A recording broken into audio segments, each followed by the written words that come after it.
is Terry Abbots, and I would like to tell you my story about a Ju-88 German aeroplane that flew low overhead when I was going home from junior school on a sunny afternoon in May 1943. I was nearly 9 years old at this time, and I'd like you to take a look at this little book, or this little drawing I did of the Ju-88, which was a World War II aircraft, now stands with many others at the Royal Air Force Museum at Cosford in Shropshire, where I can now continue with my story. Cosford Air Museum. This particular airplane here is a Junkers 88. I saw this when I was a boy of 8, leaving primary school one day, and it flew overhead, very, very low, at about 500 feet, I would say. And it was a lovely sunny day, and I rushed home and drew it on a piece of paper. And 52 years later, when I went to the Hendon Museum, I found out why it was flying southwards on that lovely sunny day. It was going to the Royal Aircraft Establishment in Farnborough to have the antenna, which is on the front there, assessed because of its frequency range. The boffins wanted it desperately to find out how to make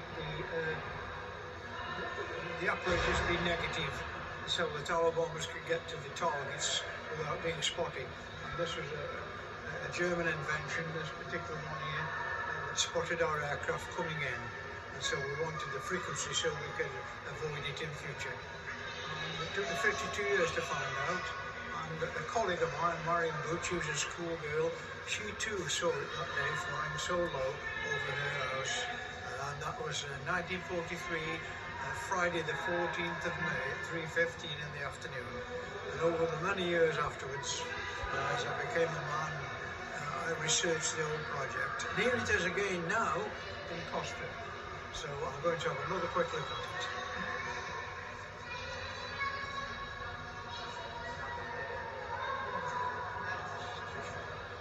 Just look at that. There's the aerial, the important aerial.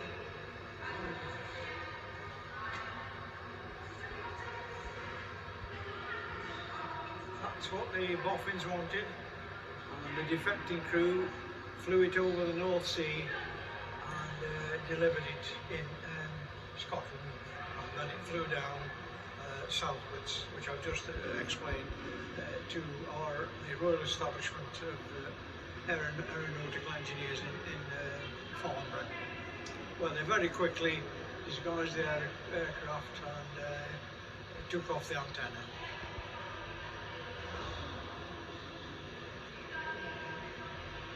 And now, as I say, in 2018, all these years later, I'm glad to see they've got it at RAF Cosford.